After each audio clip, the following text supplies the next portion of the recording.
the Canadian military up against this threat. They have no idea who he is. They don't even know that he's there. They don't know he's the bad guy. They don't know that they're fighting him, right? But they are fighting something, and they're winning their battles. They are winning every single battle and losing the war in the process. Hello and welcome to the Thriller Pitch Podcast, the director's cut of the thriller book world. I'm your host, Mark Nadell, and joining me today is Michael Lalonde, author of the military thriller, The Quiet War. And I have your book with me here. I'm putting on camera. Thank you for sending me that. Welcome to the show, Michael. Thanks for being here. Thank you for having me. I'm very excited to talk about this book. And for readers who think military thrillers may not be for them, this one really gets into character, which is what I loved about this book, is that we get to know these warriors before we're sent directly into combat. And I love that about it because it gave me a reason to care about what's happening in this battle. And I've found a lot of military thrillers don't do that. So that was really good. Before we go into all that, let's do the pitch. Yeah, so basically, it's a Canadian military thriller. It's the first of its kind, and it's book one of a wider series. So The Quiet War is actually the name of the series, and the name of the first novel is Canadian Front. And I say it's the first of its kind, not because nobody's written Canadian military fiction before.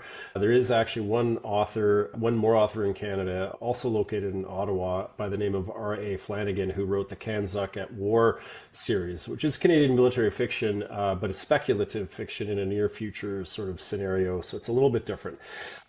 Whereas mine is, current real world modern day stuff. And so I tie the story as closely as I possibly can to what actually exists in the world around us. It is fiction, it's not nonfiction, but I don't just make things up and say, well, we already have, 200 F-35s to play with. We don't, right? So if it's not a capability that we have, then it's not in the book, sort of thing.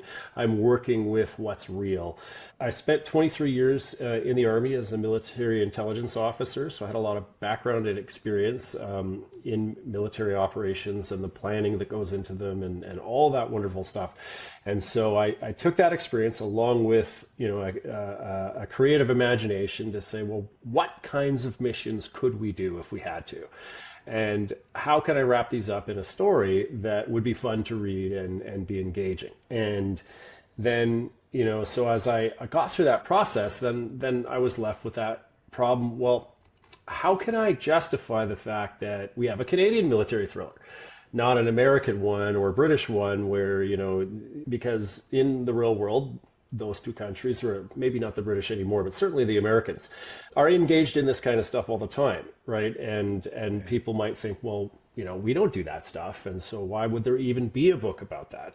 And that's not true. We do engage in military operations. The big difference between us and the Americans is that our politicians will not take public accountability for these types of things. So they really like clandestine operations and they like relying on special operations forces and things that you've never heard about. So again, everything in the book is fiction, but I base that on what kind of operations can we run? If the political will existed and if the threats were dire, what would that look like? And so the first book introduces us to JTF Two, which is Canada's Tier 1 Special Operations Forces.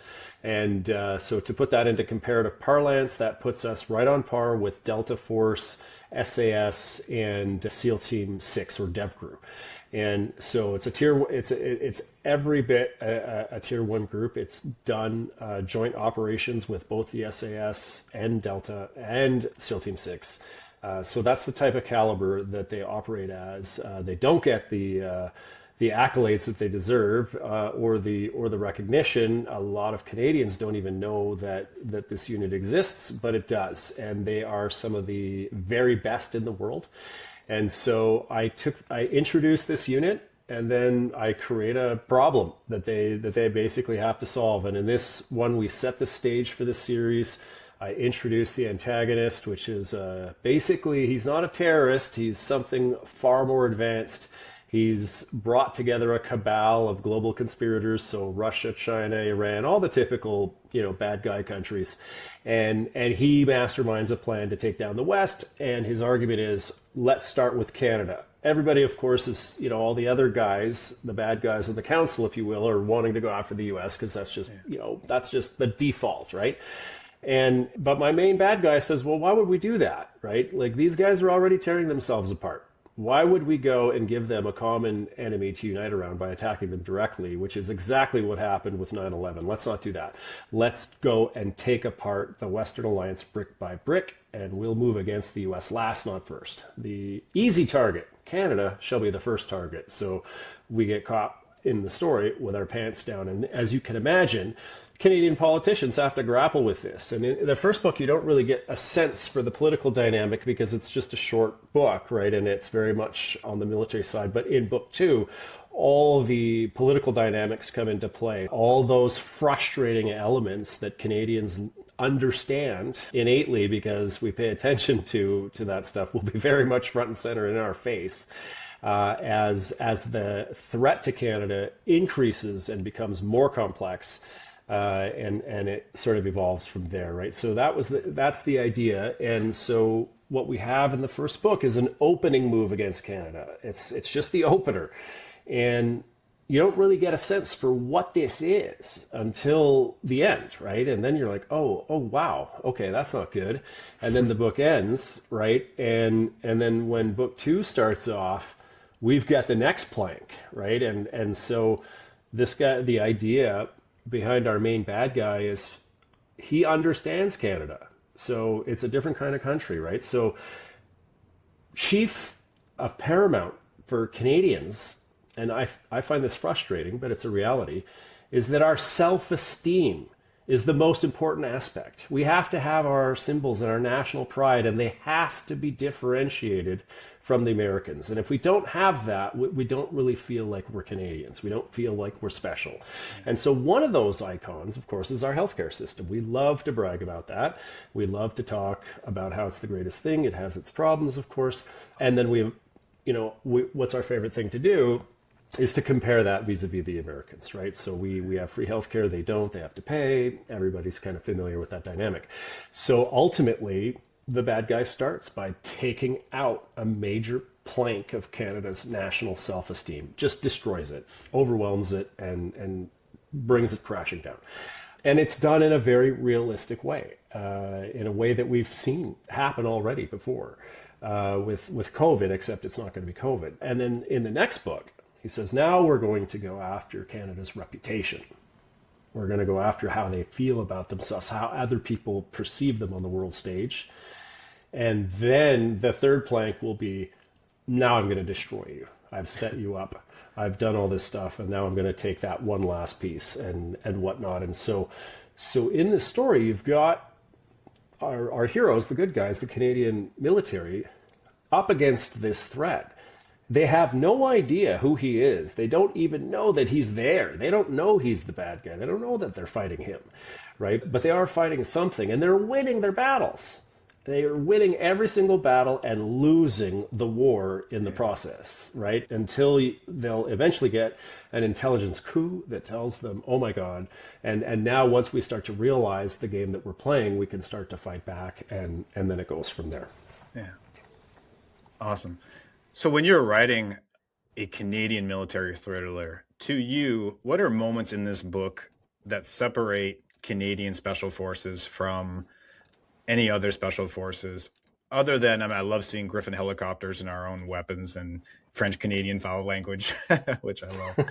But what else in this book do you feel like separates our special operations from theirs?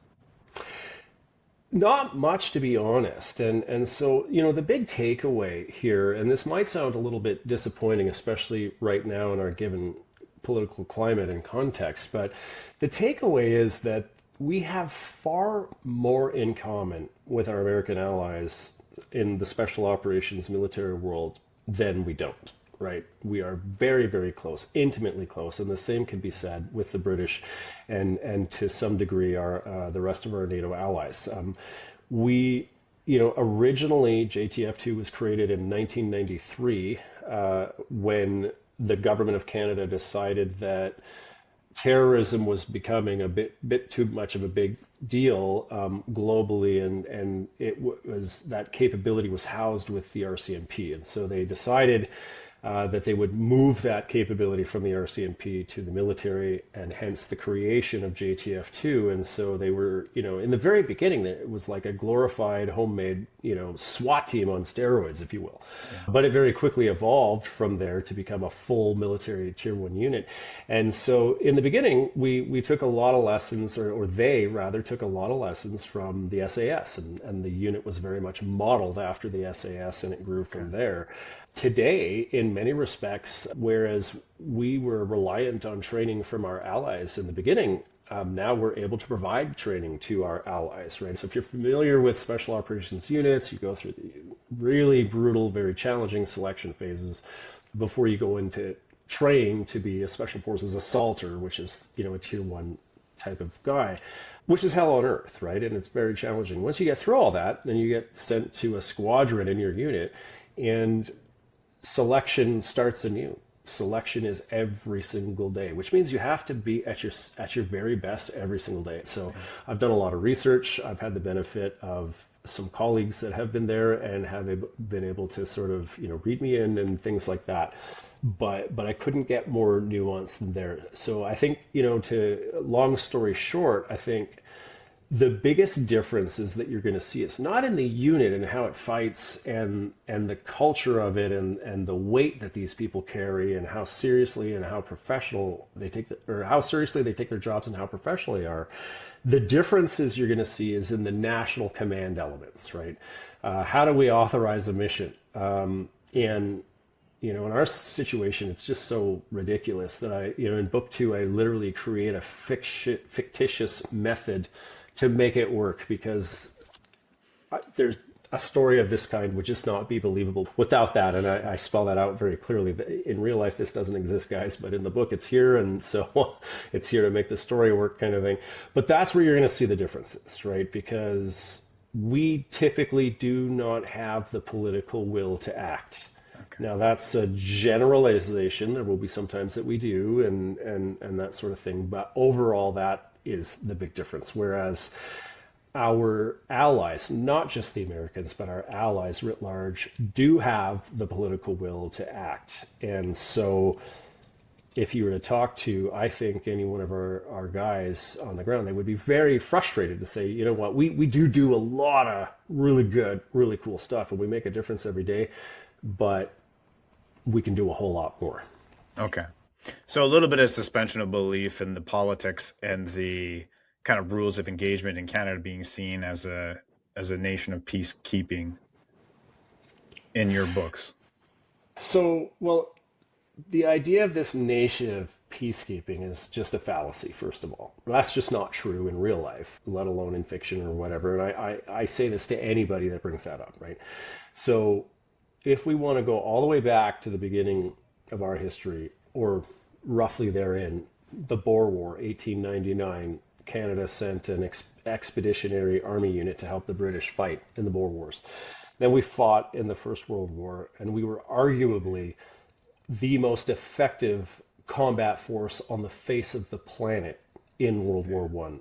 One Canadian corps in the latter year of the war in 1918, I think we had 4 or 5 divisions and destroyed 45 to 47 divisions with 5. That's unheard of. Nobody else has come close to that sort of thing. We've won battles where people just couldn't touch things like Vimy Ridge, of course, we're all familiar with. What we're not familiar with is why. We invented the modern system of force employment on the battlefield in Vimy Ridge, and a lot of those principles of land combat and fire and movement, cam and concealment, all that kind of stuff are still used today because they're so timeless, right? In the Second World War, we played a huge role. We were Britain's ranking ally for the entirety of the Second World War until the United States came into the war, and as we know, they came in quite late, right? We have been involved in almost every single every single major conflict in the world since then up until now, and have fought ferociously in all of those things, right? Yeah. That is demonstrably true. It is an undeniable fact, and it is a fact that we don't talk about, right? Because we like to talk about peacekeeping. Peacekeeping is easy. It's different. It's not something the Americans do. That's the most important thing. As you can tell when I say that, I'm quite bitter when I say that, because I really, it irks me to no end that we define ourselves in spite of somebody instead of simply because of who we aspire to be and that sort of thing. But that's a whole other conversation. You look at the cases of PTSD that came out of the 90s that we're just learning about now because of having to stand by and watch those atrocities.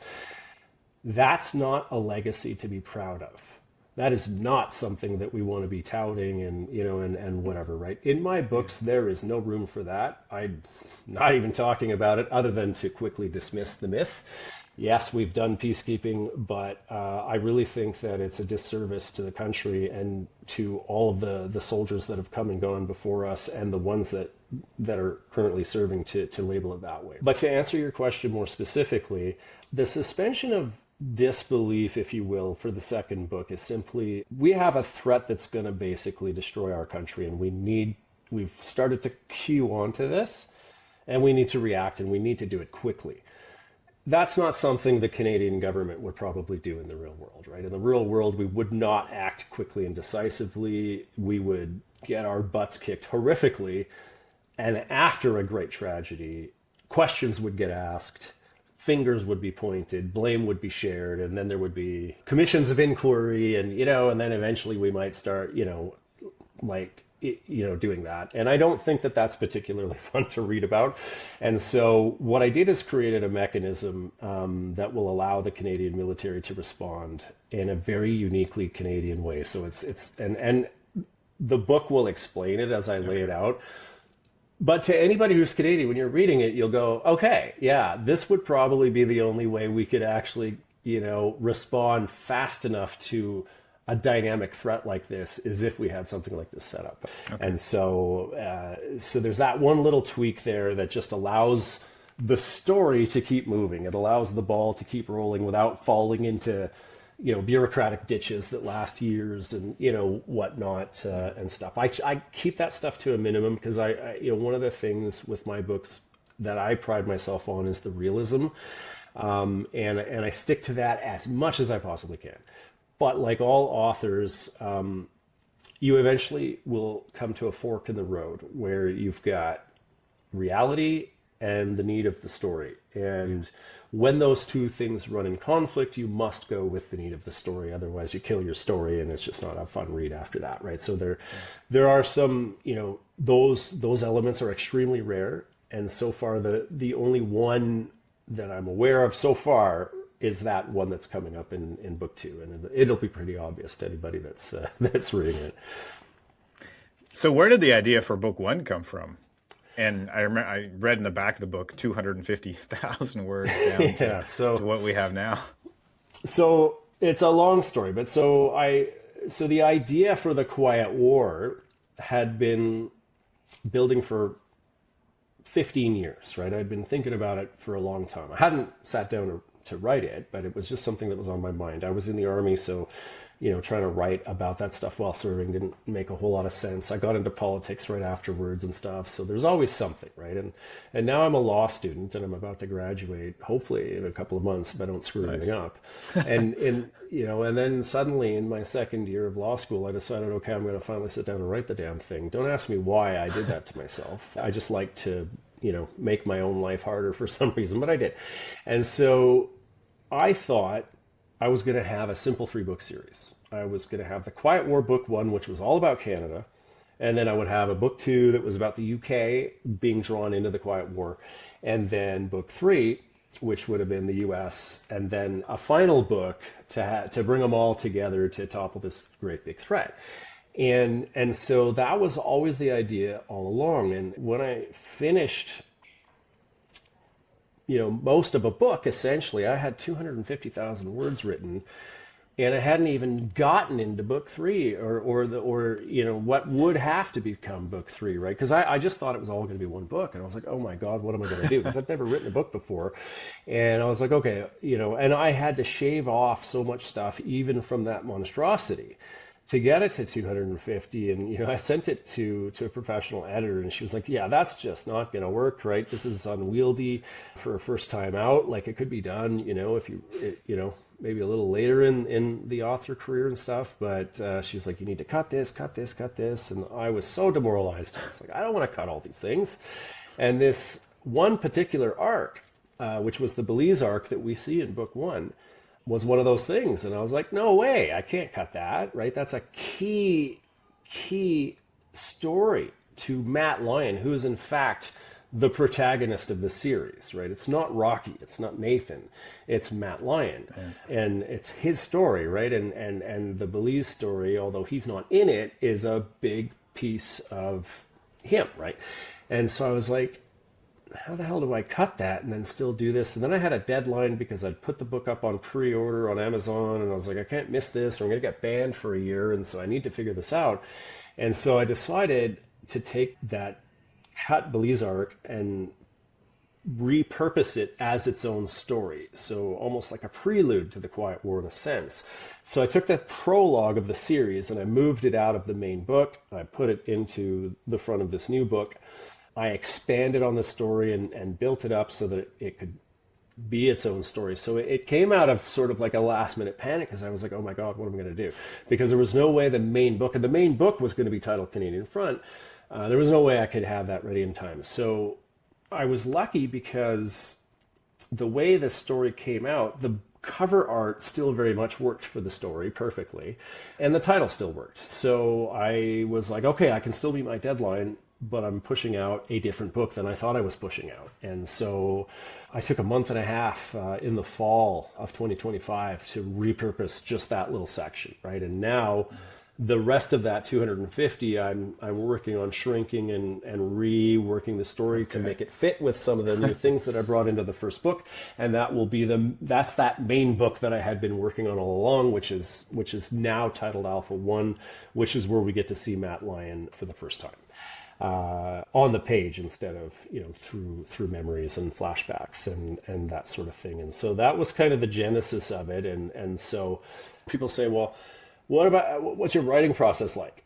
And so picture there's a top of a mountain, right? It's a really big ass mountain. And I'm on the very top of this thing, and I get an idea, and I'm going to start writing a book. And my first step turns into me falling down the goddamn mountain, right? And I come crashing into every tree trunk. I slam into every ditch, come smashing through every river, and tumble all the way down the mountain, and somehow smash across the finish line, lucky to be alive. And what just happened? Oh, okay, I've got a book. That's, you know, so I'm a great example of how not to write your first book. It was a mess, because structurally and strategically, from a writing perspective, I had no idea what I was doing. So that proved quite challenging. And so the challenge for me moving forward, you know, with these other books, is to learn from those mistakes so that I can condense the writing period, make it go a little faster, and ensure that the books are longer, right? The first one was only 60,000 words, so it's fairly short for a novel. The other ones are all going to hover at around 150,000. So they're, you know, bigger, but more complicated, which means that I really have to not fall down a mountain while I'm trying to put it together. Yeah. What was your writing process like for The Quiet War? Well, I guess I should say The Canadian Front. Sorry, no, I got The Quiet War. Well, yeah, I mean, it's the series, right? So yeah. You have to kind of look at it as I started writing a series and not a book, because I thought that all that is the series to date was actually going to be just one book, right? Book, and it just, of course, I was wrong.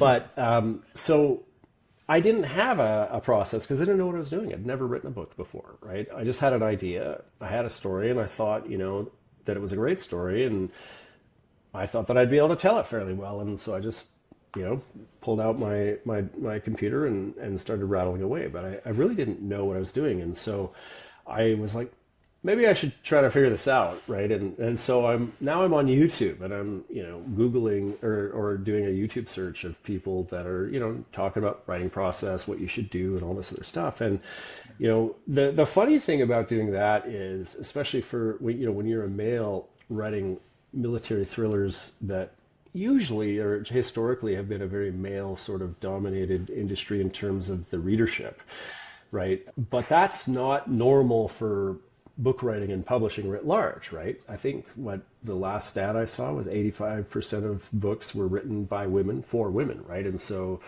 that makes me kind of a little bit of an anomaly. So what I was running into was a lot of outstanding women on YouTube that were authors that would share tips about how to write. And a lot of them were writing romance novels. And so there I was learning that. And so you can imagine, how that affected the initial writing stages for me, because I had a lot of that stuff in my mind, not romance per se, but the things that kind of underpin it and stuff, and the characterizations and stuff.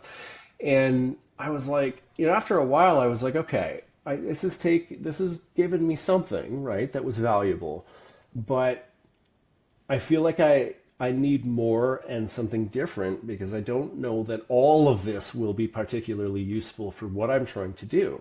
And so I signed up to a creative writing creative writing program at the University of Toronto, and I started taking courses, formalized that way while I was writing this book.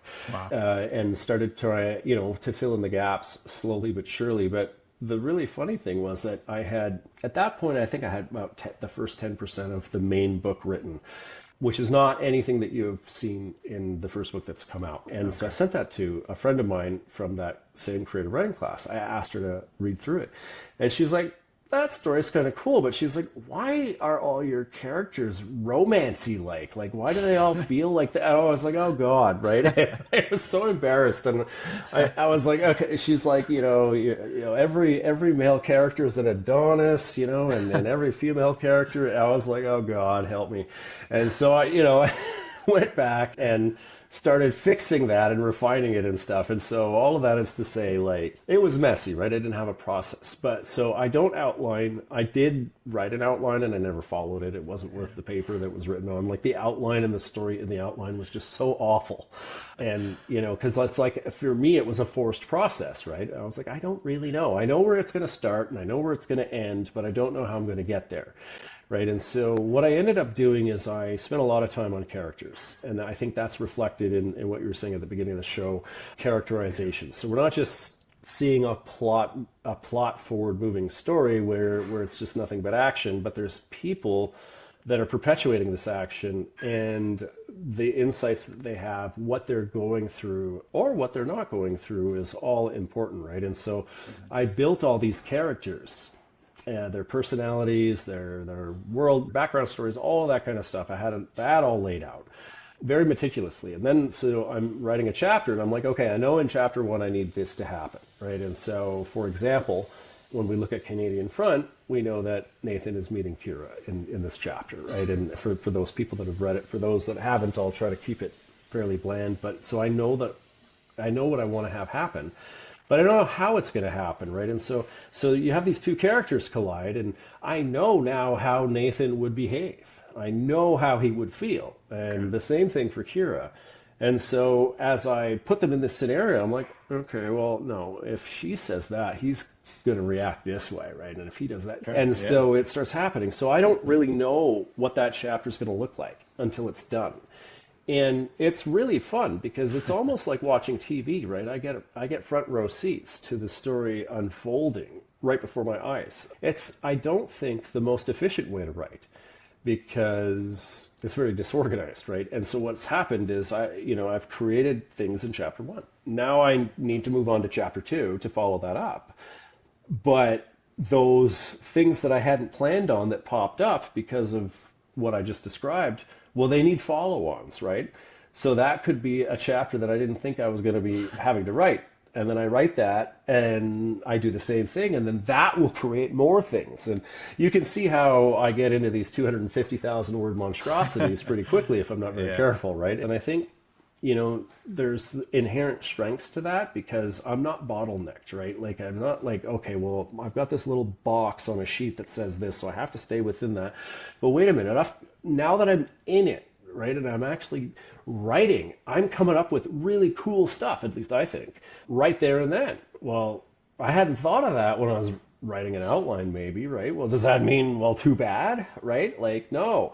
And so I put that in there. But what it does mean is that after you've got a draft, there's a lot of work that goes into it after the draft to scale it down, to trim it down. Shit, I've written 4 books by accident. I got to split them up. I get, and all that kind of stuff. So that, if you could call it a writing process, that has been mine thus far.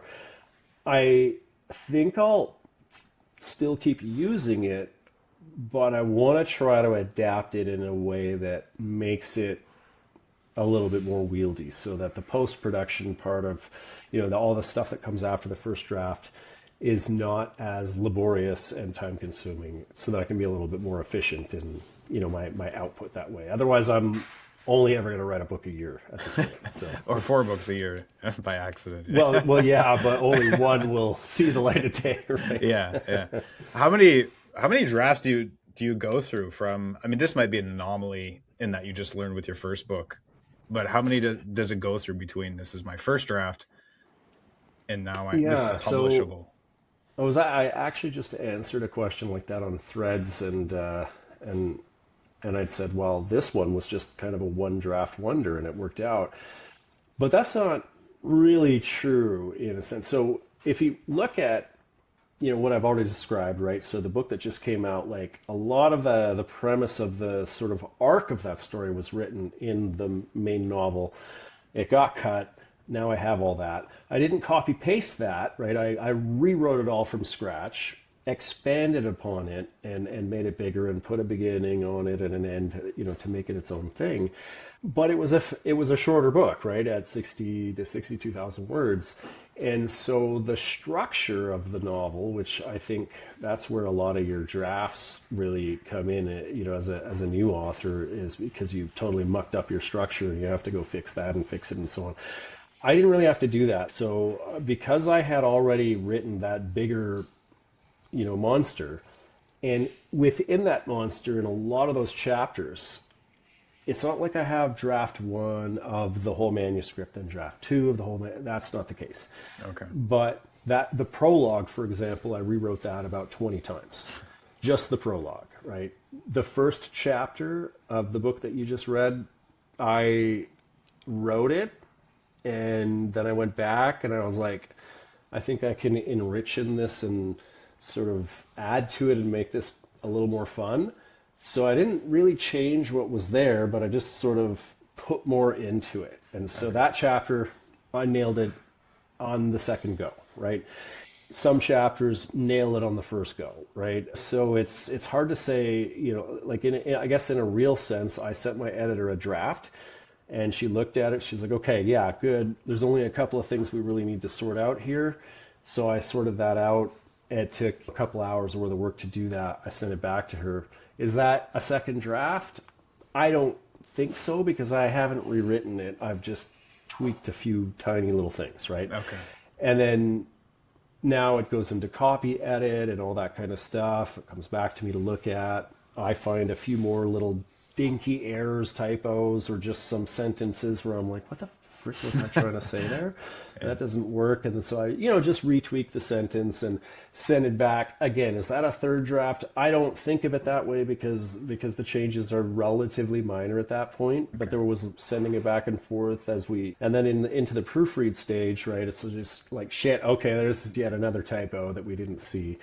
Well, are we on draft 5 now because we fixed one typo, right? So I would say, having that understanding, it was a one draft sort of project. Alpha 1, though, will not be. I am already half of the way through the second draft. I'm rewriting it. I'm a much better writer today than I was, say about 2 years ago when I was writing the core of that story. So even the chapters that are staying as is are being rewritten from scratch so that It's, like when George Lucas had his original Star Wars movies in the 70s and 80s, and then later in the 90s, he went and redid them, remastered them to make them look better. It's like I'm doing that now, but I also have to tweak the story to account for the new add-ins that I had put in the first one and stuff. So it very much will be a second draft, because by the time I'm done, it will be a slightly different story than what it originally started as. And I would imagine, because it's a bigger book, in the structural edit, now my editor will say, okay, there's more than just a few tiny things that we need to tweak.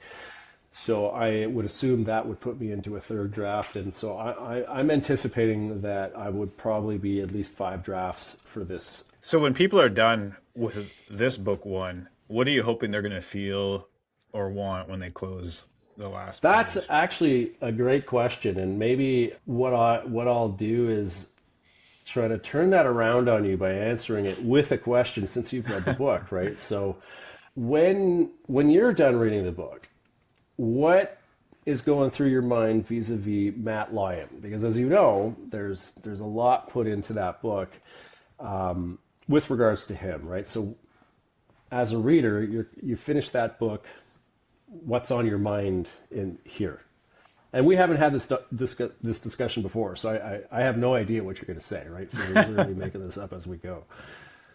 Yeah, great question. About Matt Lyon specifically, I think it's just curiosity as to what happened to him. I mean, I don't want to give spoilers. We could save that for the very end of the show. But there's a curiosity about, what happened to him and what is going to be his role in this bigger picture. I think I was curious about Kira as a character. Like, I don't know how this plays out, but Nathan and Kira, because they started the story. So for me, that was like, I wonder what role they will continue to play, if any, in the bigger story, because she has that intelligence officer role. And like, is she using him, or who's using who? And that kind of thing. Yeah. So essentially, your answer is exactly what I wanted from a story perspective, right? So because the main character of the series is Matt Lyon, and because of the nature of the story that I wrote to push out first, he's not in that book in his presence, right? Yeah. But we know about him. We're introduced to him. And he's the main character, right? And so the takeaway from a story perspective is, what I wanted was, who is Matt Lyon? Right? I wanted to develop a sense of nostalgia for this guy, like a longing for him. Like, I want to see this dude.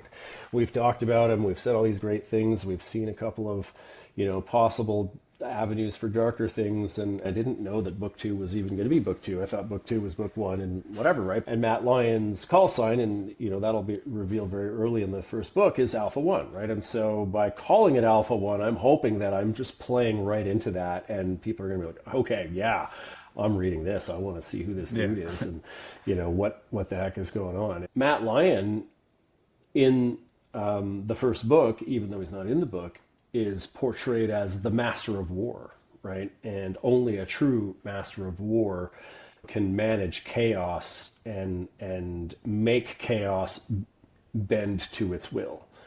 But even then, the master of war has but a fleeting chance, right? And so the whole idea, and I don't make it painfully obvious, but that's what I'm trying to create, is that I've created this really powerful bad guy, and there's really only one dude at the end of the day that's going to have all the different little pieces to put the puzzle together to take him down. And so that's kind of how that's happening. And so you'll see a very, very much a continuation of that idea into Alpha 1, but Alpha 1 starts in a way that I think people are not going to anticipate, and it'll punch you in the gut at first. You're going to be like, oh, I don't really like that. This sucks, right? But it's real. From a non-story perspective, the big takeaway for Canadians first is that we have a special forces and intelligence capability. They kick ass. They're very good at what they do. They are some of the best in the world. We don't get to hear about them, but we have every reason to be proud of them, and we can stand toe-to-toe with the best. Yeah. Moving into characters a little bit, one of the things that I don't see explored a lot, but I hear about in the US, as far as like the darker side, I'm a psychological thriller mostly writer, so I think about the psychology. And we don't see a lot of sort of the darker side of the military and like things like drug abuse and special operations and things, which is kind of a darker story. I have no idea what happens in JTF, but I don't know if I'm curious if you chose not to include that just to stay away from the PTSD and the how the coping mechanisms, because that's not the story you're trying to tell. Or Yeah, so I didn't actually choose to stay away from it. I did the opposite. It's just that you don't get to see it yet because it's coming in Alpha 1. okay, And so, but with that said, drug addictions, alcoholism, things like that, you definitely see that in militaries. There's no doubt about it. And it exists in ours too. Does it exist in JTF Two? I couldn't tell you that. I honestly don't know. The handful of JTF Two operators that I've interacted with, knowing what I know about them, it would be very difficult for me to imagine them being that way. Okay. But I don't, it's not like I've known these people for 20 years and stuff, so I don't know that. But that said, what we do know is a very real thing is mental health, right? And PTSD and all that kind of stuff. It is in your face, right? And one way or the other, it's hard to get around it. And again, we come back to that theme that I mentioned earlier, which is to say every day is selection all over again. It doesn't matter that you saved the world from nuclear destruction last week. What can you do for me today? Because if you can't do your best today, I don't care how much of a hero you were yesterday, you're in some trouble, right? And now if you want to look at a parallel, you look at Delta Force in the US, right? And there's a lot of operators that have talked openly about this. They say the same thing. Every day is selection. All the tier 1 units are going to say that, right? Canadian ones are saying that too, right? And in Delta Force, it doesn't happen often, but guys have talked about this, right? If you've been found lacking, right? You show up to work, you've got a security card that you got to use to get through the gate, then another gate into the building, into the team cage, whatever, right? This card is your life. You don't exist without this little card because you can't get into secure environments. And if you're found lacking, the next day you show up to work, your card doesn't work. That's it. You're done. Goodbye. Okay. No one's going to come and talk to you and worry about your feelings or whatever. It is brutal. When you think about what these men go through and how much they give to get to that point, nobody's infallible, nobody's perfect. And anybody can find themselves in a situation like that for any number of reasons, right? And knowing that that's your fate, think about what that's like as a motivator. Well, first, it's a very effective motivator, right? You're going to, do your job and kick ass and take names because you don't want that to happen to you, right? Like you lose your whole life, your identity, your brotherhood, everything. So you don't want that to happen. But so it's a very effective motivator, but it comes at a cost, right? Yeah. And those costs are significant, and you will see those costs in Alpha 1. They are inescapable. And it's tragic, right? And when I say that, I'm not saying that as an activist who's trying to say we have to do it differently, because if you were to ask me, how do we do this instead, I don't know. Because I understand why you have to have these people at that level, right? I understand it, but do we really have to break them?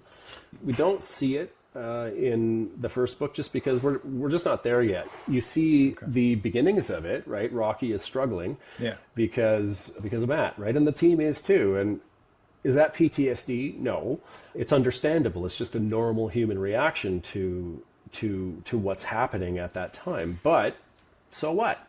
It doesn't have to be a formal PTSD diagnosis to say, hey man, there's something wrong and these people are struggling and somebody needs to give a shit and whatever. And you see a little bit of that. Now, the question for me will be, after Alpha 1, am I going to keep dragging it with the story everywhere I go?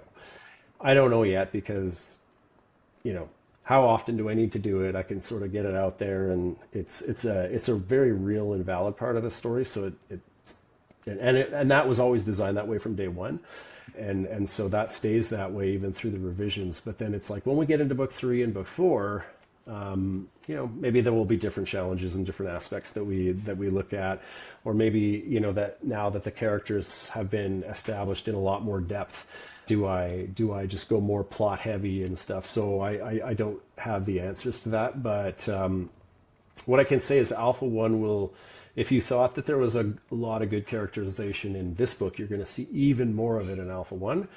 And unlike this book, like everybody, when you look at the reviews, it's a page turner, very fast paced, can't put it down. That's not Alpha 1. Alpha 1's going to start slow and heavy, right? Before it gets fast and hard. And a lot of that is because of what we've just been talking about, right? There are things that, need to get sorted out before you can go downrange. And in popular fiction, you will have a retired operator who is all kinds of screwed up in the head for whatever reason. And he doesn't fix himself because he doesn't have to. He's a badass and he's going to go take on the world by himself. And he might take things a little too far because of his struggles, might freeze up here and there. And at the end, he'll kind of learn a lesson and then move on and then rinse and repeat. That's not realistic, right? That's just not how it goes. Might be a fun read, not at all realistic. And that's not the style that I'm presenting in The Quiet War. There are examples of bad leaders. There are examples of good leaders everywhere. Alpha 1's going to show you what it is to be a good leader, and not just from one character, but from many characters. And then that's one of the reasons why, like, a guy, when he's struggling hard, he's not going downrange, right? And if he's got integrity, and most of these people do, they're going to stick their hand up and say, I'm not good to go, because then they're putting everybody else at risk, right? And you can't really have that either. So I've written this chapter, a very heavy duty chapter, and it's like, I don't write a thing again for another month, right? I'm like, I'm done. I don't want to be an author anymore. And it literally, it can take a while before I'm ready to get back in there and stuff. This book has more than one chapter where that's in your face, right? If I'm successful, you might feel the same way when you're reading it, right? And so then that would be an interesting question: is did the reader have to put that down and take a break and before picking it back up and stuff? Because it can get pretty depressing, right? Yeah.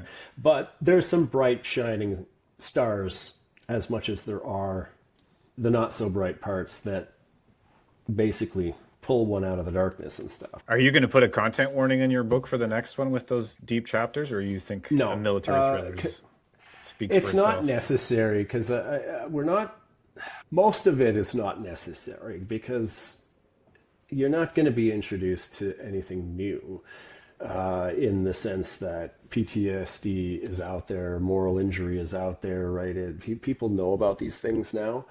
In the author's note, I'll have a blurb on mental health to sort of set the stage, right, and stuff. And so I don't know if maybe that serves as a trigger warning, but I don't think it's necessary, because it's like, I don't tend to go for super graphic details, right, because I don't think it's necessary.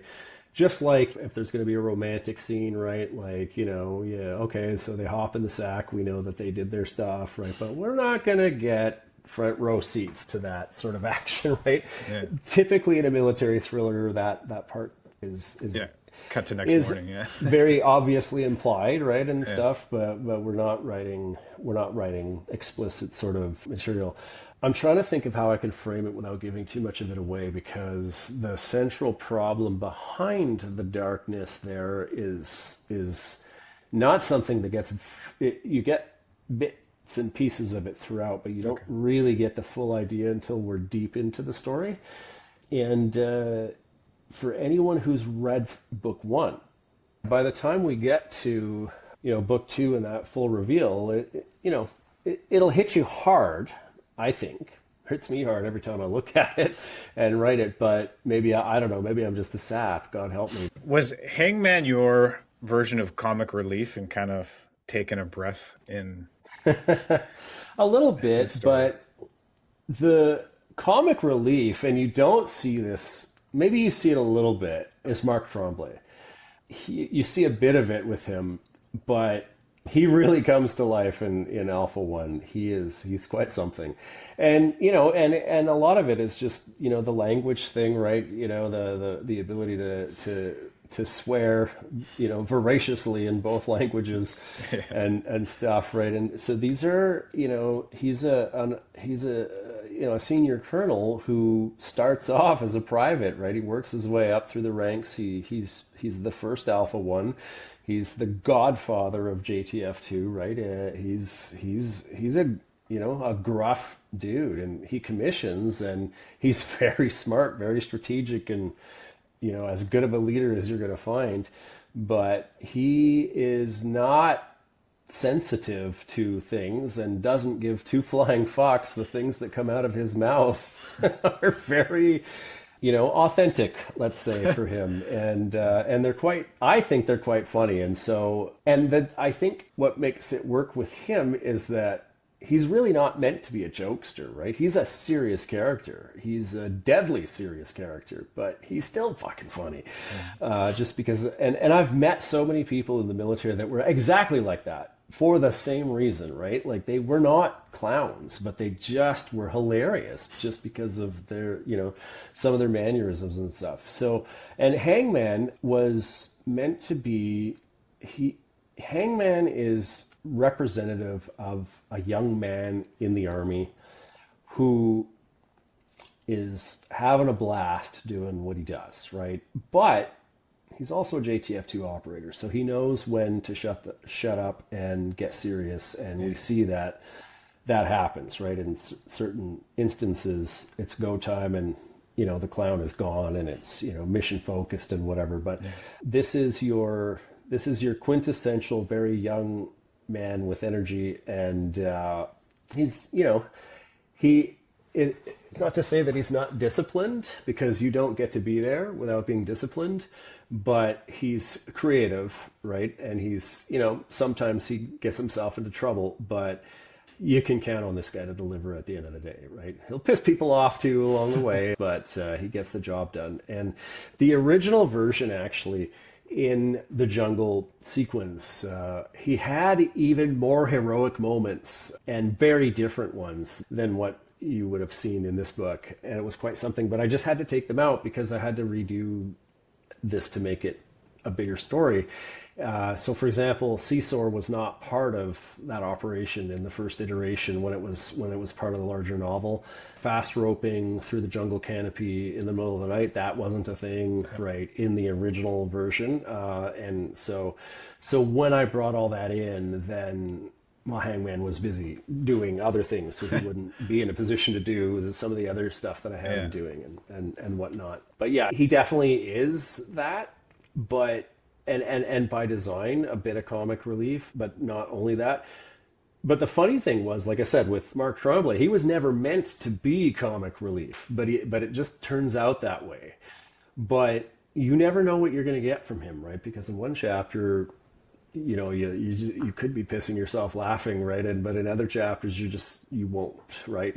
It'll be, very much down to business. And I think that is very real, because soldiers are like anybody, right? They goof off, they get bored, they say dumb things, they do dumb shit, and not seriously dumb shit, but everybody's got a softer part of that personality for entertainment's sake, because it's a rough job, it's hard, it's stressful, or whatever, and so everybody's got that version, right? But then everybody switches it on when it's go time too. That's one thing I would say to people is, when you're reading a guy like Mark Tremblay, he's very uniquely designed, but in a more broader general sense, it's a very realistic portrayal of what a guy who spent his entire life in that universe might look like.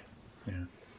Maybe not on TV, but when he's giving an interview, but in a different kind of setting. Yeah. Leading to the final wrap up, what advice would you give someone, for the writers that are listening? What advice would you give them if they just published their first or second book? Well, I'm just there myself, so I'm not an expert by any means. So if we're talking advice for people that have now published a book as opposed to in the process of writing it, because I would have said for writing, just my biggest piece of advice is don't be like me. Don't do what I did. But after you've published your book, and really, I think this advice is honestly and frankly too late for after you've published your book, because you have to think about this beforehand. I'll bring you back to that old adage: if a tree falls and there's no one there to hear it, does it make a sound? And people, that question's been around for a long time, and I can tell you, when it comes to books, if you write a book and no one knows that it's there, it does not make a fucking sound. No one's going to buy it. Yeah. No one's going to read it. And you are not entitled to free advertising. You will not sell your books if all you do is post about your books on social media. And here's why. So social media does not let content about your books go out there. So case in point, I have 7,300 followers on my Facebook. That's a lot of followers, right? Yeah. If I make a post and it's just about my book, I'll be lucky if 100 people see it. Facebook will not show it even to my own followers. It just won't. Wow. It will not. Yeah. I'll get maybe 10 likes and a couple of comments, and that's it. 7,300 followers, right? And so but by contrast, I've made a couple of posts on my Facebook page about the Iranian conflict, particularly before the war started. And those went viral. They went all over the place. I had a post that got, it was the biggest post I've ever made, and I never thought it was going to be, but it got 12,000 likes, hundreds and hundreds and hundreds of comments, and oh my God, I was like, what the hell have I done with this thing, right? But no one's going to buy my book because I expressed an opinion on the Iran situation, right? Nobody's going to, that ain't going to happen. They don't even know I'm an author, right? It gets shared to the whole Facebook stratosphere now. And they just see some guy named Mike with an opinion, and then they're responding to it, and that's that, right? But you're not going to sell my books because of it.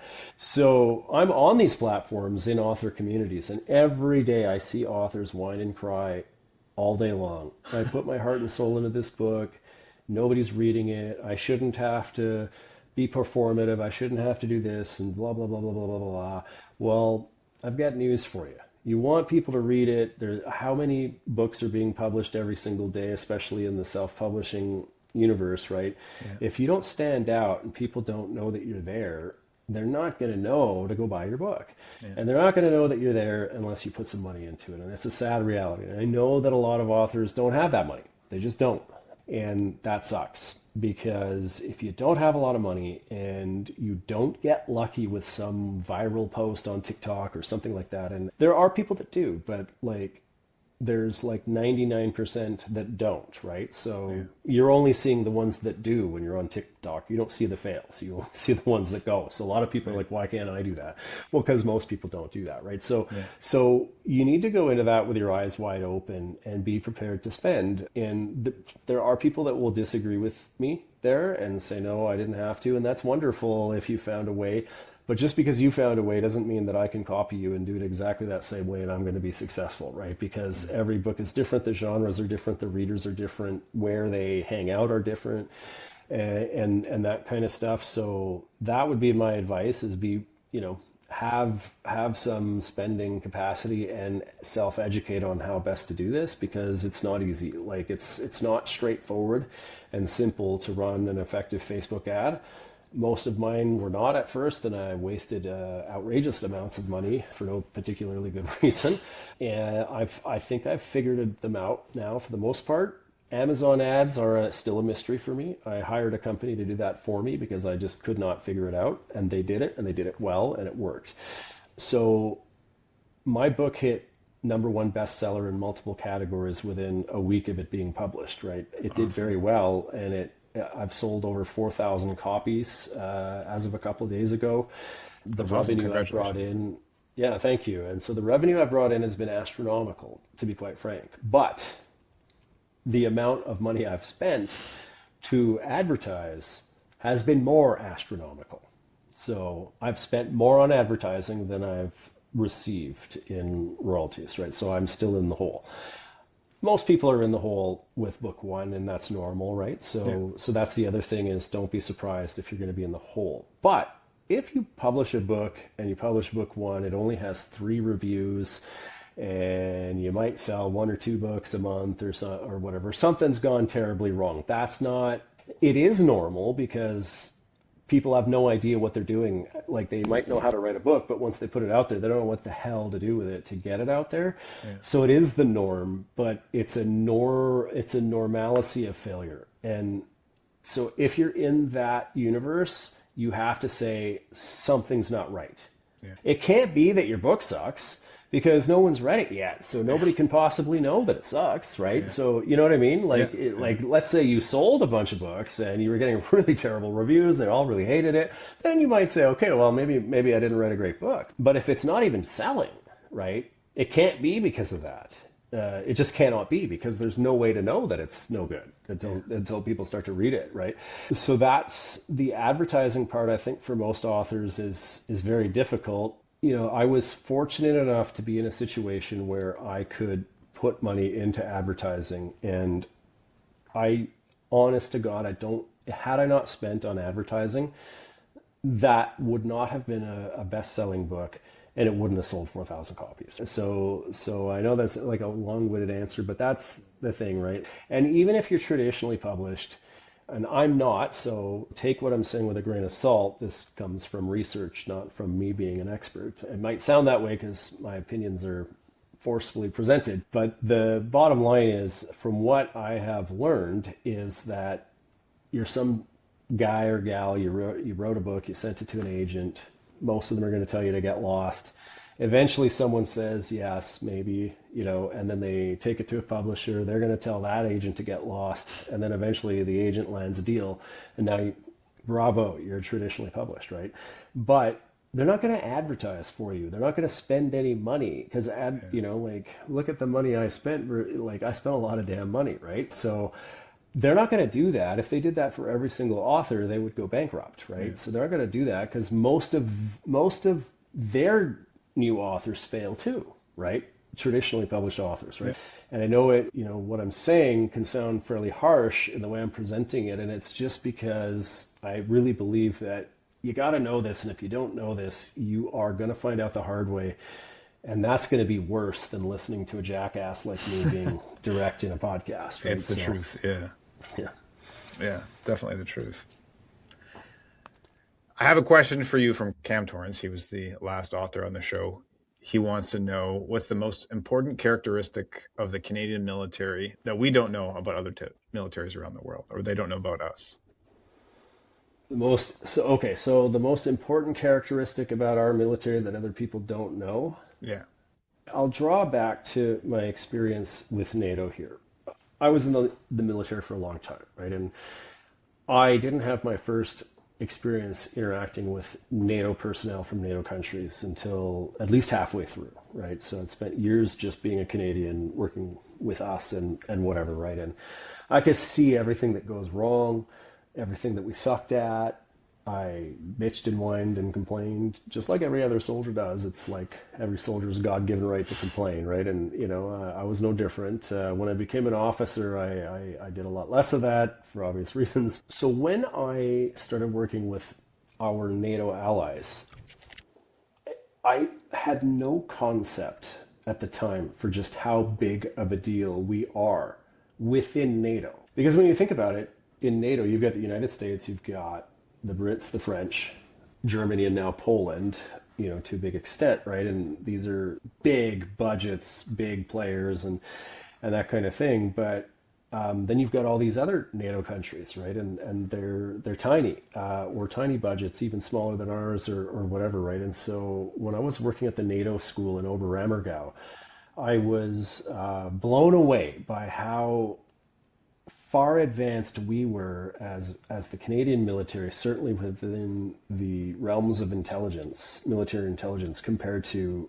our NATO peers, who many of which didn't even have a military intelligence discipline. At the time, Germany did not have a military intelligence discipline. It wasn't an occupation in the German army, which really surprised me because they're a major landmass army. And I don't know if that's still the case or not. That may have changed. So, because we're talking circa 2012 maybe and stuff.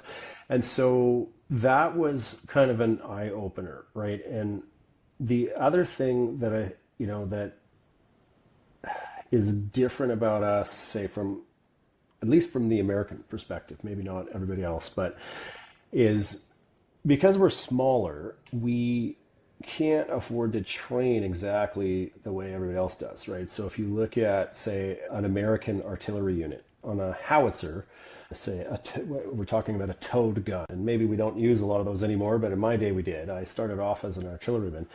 You might have 7 positions on a gun, on a howitzer, to operate this giant cannon that launches bombs out of it, right? And as an artilleryman in Canada, you would be trained on all 7 positions in your basic artillery qualification. That wasn't the case. Americans would say, okay, well, you're going to be a number 3 man on the gun, and we're going to train you that and whatever. But there's enough of them to do that, right? And so that's something I think that's unique. But again, my information might be dated, right? Because I've now been out since 2017. But the other thing I would say that comes across as a surprise to just about anybody I've had experience working with internationally is how decentralized we are. And what I mean by that is that a corporal in the Canadian Army has an infinitely higher level of responsibility vis-a-vis an equivalent rank of another army, right? And equivalent is important because a corporal in the UK Army is not a corporal in the Canadian Army, right? A corporal in the UK Army is much more of like a senior NCO. A corporal in the Canadian Army is it's like the second rank. Okay. So there's an example that I cite, like when we had some guys working with the Brazilian army when we were doing a lot of peacekeeping operations in Haiti. And, they were just flabbergasted that we would have, very low ranked NCMs managing a vehicle park and where to park vehicles and how to organize them all and stuff, right? Whereas in a very large army from a different nation, different cultural background, they would need a senior captain in that vehicle park to make those decisions. Nobody else was allowed to make a decision like that, right? Sure. Yeah. Thank you. Where can listeners find your book and more about you?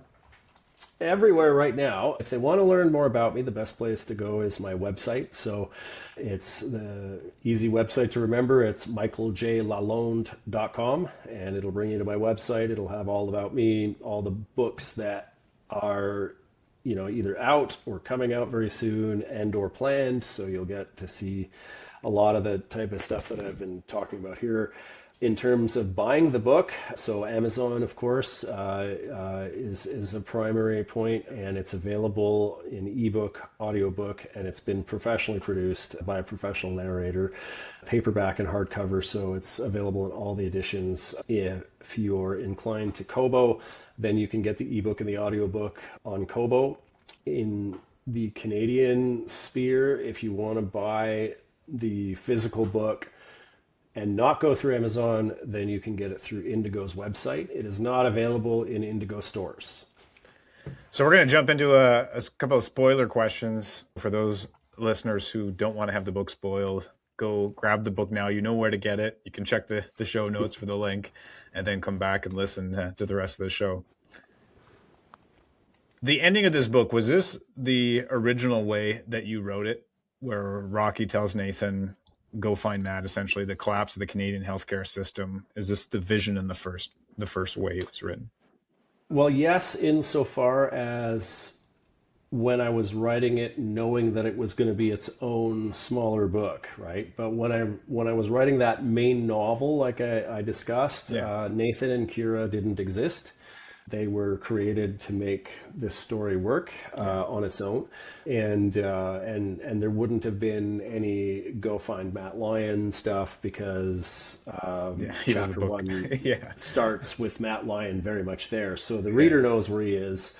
Alpha Team does not know where he is. That was always the case, and they're upset about that. But in the main book, he's not very far away, basically, right? So I changed that around afterwards. So when I repurposed the Canadian front to be the Belize arc, Nathan and Kira got conceived, and as I mapped that story in my mind, I knew that was going to be how it would end, because again, because I know that my protagonist is Matt Lyon, the whole purpose, other than writing a good book, was to ensure that you want to read more about Matt, right? And now that's created a little bit of a problem, right? Because what do I do with Nathan and Kira, right? Because they don't exist, right? In the new in Alpha One, they do now. I've written them into the story, but I'm still at a point where I'm trying to decide how big of a role that they play, and they may play a big role, maybe they won't, and they'll get sort of in the story shuffled off, so that we were setting them up for book 3, where they'll become front and center again, because it's a bit more of a British book, if that makes any sense. Yeah. So there's so there's a couple of things there, but in terms of the ending and the healthcare stuff, yes, or sorry, no, and the healthcare thing wasn't a thing when I wrote the original book, because I already have a big premise and stuff, and so in Alpha One, the big inciting incident, and this will be in all the promo material, is that a Canadian ambassador gets kidnapped in broad daylight, right? Well, that's a very textbook JTF Two operation, right? Like, if there ever was one, is to go and rescue this woman, and so the book opens with that happening, right? And then it's like, well, why the hell did somebody abduct her? This doesn't make any sense. Like, why would you abduct a Canadian ambassador? And that's more for the book that's coming up. But the logic that's built around that is, well, you wouldn't unless it was part of something much bigger, right? Okay. So is it really about her, or is it about something bigger, right? Mm-hmm. So that was very much the case. So when I had to repurpose the Belize arc into being Canadian front for the book that just came out, I don't have a kidnapped ambassador anymore, right? And the original intent for that Belize mission was simply to introduce Alpha Team. While we have Matt going through his stuff, it means more to understand Matt if we understand Alpha Team too, right? Mm. And so that was their whole purpose in that part, or Act 1 of the main story. And so their mission to Belize was actually to go, and it was a kill capture mission to take out Khalid al-Rashid, right? And that was it. That was the mission. And I had to repurpose it all to make it more interesting. So now we have Nathan and Kira, who are getting the raison d'etre of the story going, if you will, because reading about JTF Two could be exciting, but, well, why are we deploying them? What happened? What's going on in the world? We have to have all that context. Otherwise, it's not very interesting, right? So I bring them into being. And then I was like, I could have them killed off, or, then I could keep the mission just the way it was, or I can keep them alive, and then they get kidnapped and let's rescue them. And then I decided with the latter. And so it starts off as a rescue mission, and then when we see them interacting with the cartel, and that was always going to be part of the original scheme, then Rocky makes the call to say, okay, well, we're going to, instead of killing this guy as a secondary objective, now we're going to capture him. So we're doing a hostage rescue and a capture, which is a big deal, right? Yeah. That's no easy task, even for the best of them. So yeah, so some of that was in some of what was in the original scheme, and a lot of it was not. What about Bam Bam getting the frag he took and his injuries? Yeah, that's was that identical. Was that set up for a moment for Rocky as a reader to know that he's like taking? Okay. No, not really. It was be careful, because it's more of a spoiler for Alpha Okay. One now, but it's more of a reality, right? Yeah. You're going to take casualties, right? And to present that as such, even though JTF Two has never lost a guy yet, thankfully, it's still a reality. So, but Bam Bam, we don't really get an idea or a sense of who Bam Bam is and why he might be important, right? And he is important. You just can't know that yet because Alpha One hasn't happened. And in Alpha One, you'll see how he does have, a little bit of a sort of a backstory that will endear you to him, which will make learning about, his difficulties Okay. all the worse, right? Yeah. I don't think that I'm giving away any massive secrets by saying that a Bam Bam does not die, because the entire premise for Vanguard Ranger, which is already on my website and it talks about that, is an old Army Ranger going into the hospital while Bam Bam's in a coma and telling Bam Bam his life story while Bam Bam's in a coma, trying to, coax him out of a coma. Okay, yeah. And eventually he will succeed and whatever. And that's very much a side story in the Quiet War called Vanguard Rangers. So that's we're just coming setting it later. up. Okay. And you'll get introduced to the Vanguard Ranger in Alpha One, who is a very small character. He doesn't play a big role, a very important role, but not a big role in Alpha One. And so, and when I created that character, it was just some old washed out ranger that was feeling bad about not being a ranger anymore and lonely and all that kind of stuff, right? So Jason and Bam Bam are coming together, essentially, in Vanguard Ranger. Because of, I basically foreshadowed a lot in terms of by saying, hey, this is the premise of book 3, this is the premise of Vanguard Ranger. A lot of authors don't really do that, but I did that, and I put my website, I filled that with stuff so people would realize and know that I'm a serious author, that this isn't going to be just a one-hit wonder, that there are books all along the way and at various stages in development. And so that I made that strategic decision. And so to some degree, a little bit of spoiler sort of gets leaked, but I think overall it kind of works out. So, yeah. But Bam Bam is important not for any of the reasons I just said. He is important for that, but you wouldn't know that because that happens in a later book. He will be important in Alpha One. It's a small thing, but still, it makes everything matter more, right? And it'll just make what he's going through hit a lot harder, especially for the characters who don't have the benefit of knowing how things are going to turn out the way I do, right? So. Yeah. Yeah, you've certainly set up a series with the answering of the questions, that you could tell how it all links together and how much thought that has gone into all this. Is very well done. I'm looking forward to it. Thanks. Yeah, I just have to survive long enough to put all the pieces together and stuff. So finally, what's one question you can ask the next author, you'd like to ask the next author who comes on the show? And the next author coming up next in 2 weeks is Brittany Butler. She is a former CIA who wrote The Patriot's Daughter. It's an espionage thriller. Oh, wow. So, I'd have like a million questions I'd want to ask a former CIA officer. So, none of which she would be able to answer either, right?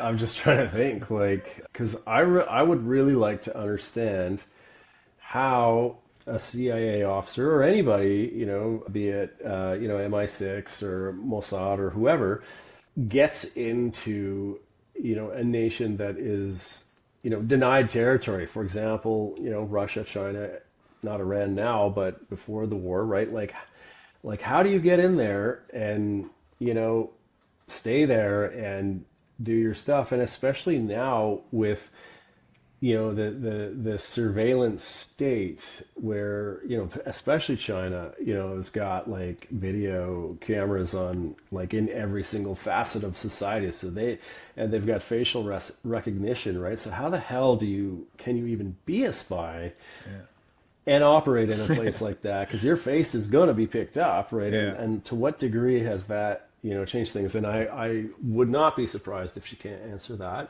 But she may answer it in context to her book, because I've already started her book, and there are those kinds of things come up. Well, if you don't mind sticking around for a couple more minutes, I know we've gone well over time. I appreciate you not just cutting it off. That always happens. I'm long-winded, but yeah, no, I've got some time. Yeah, I've got a couple after rapid fire after show questions for you. Sure. Thank you so much for being here and for taking the time. Michael Lalonde, everyone, The Quiet War. Check it out. Thanks for listening. Have a wonderful day. And thanks for having me.